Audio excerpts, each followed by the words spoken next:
time for a little something for your home. So we got to face it, making your lawn the best one on the block can be a little bit of an overwhelming task, right? You have the weeds. It's something you should try to do no matter what. Yes. Because you want to have bragging rights. You do. You definitely do. And you want to feel superior to your neighbors. Yes, you want to look at that neighbor and go, you know what? I am better than them because my grass is better. But right now you might have some weeds, you might have some long grass, and some overgrown landscaping. I'm not speaking from personal experience here.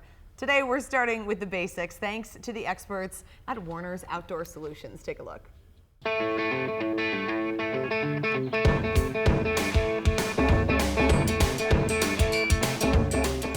At my house in Minneapolis. Here's Henry. We're hanging out in the front yard, and I'm a little embarrassed to tell you, this yard is not looking so good. I'm talking weeds, dandelions, and a couple trees here that I'm pretty concerned about. Fortunately, Ryan from Warner's Outdoor Solutions is here, and he says he's gonna help us, Henry. Sound good?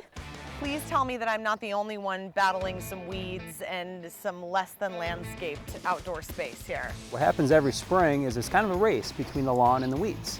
If you get a really dry and warm March, the weeds kind of win the race. And unfortunately, the weeds got established this year before the grass, so unfortunately, you get a lot of this. Let me tell you, the weeds are winning the race here in my yard, and it is terrible. A common and stubborn weed is creeping Charlie. Ryan advises using 2 applications of a liquid weed killer. The key with weed control is you always want to do it on a very warm day.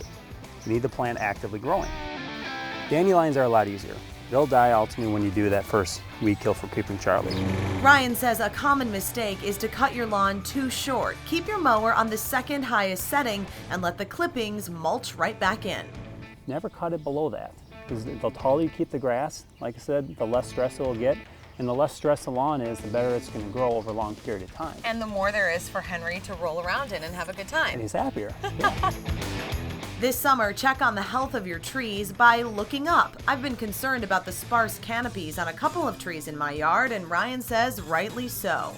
No, it's unfortunately, it's one of those things where when you have a tree of this size with this much decay on the upper canopy like this, it really turns into a safety thing. Yeah. And if the wind comes from the right angle, it could definitely break off a branch and fall on the house or a fence or even worse, someone. Should we hug my tree and say goodbye to it? Yeah. It's a nice tree. Oh, it's a nice tree, Ryan. I'm so sad. Well, birch trees, unfortunately, they are very susceptible to a bug called the bronze birch borer. And what it is, if you can look on the tree here, you'll see like little holes here. Oh, and what these are exit holes from the bronze birch borer.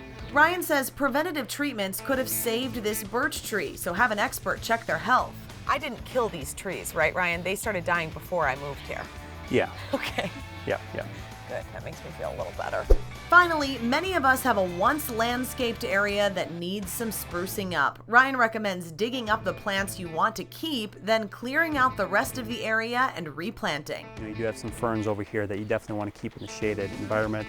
And you have some lilies here that are kind of under, the spruce tree over here that would really love the sunny spots. After you put the plants in, the best thing to do is you always want to put mulch down. And I recommend going with western red cedar mulch.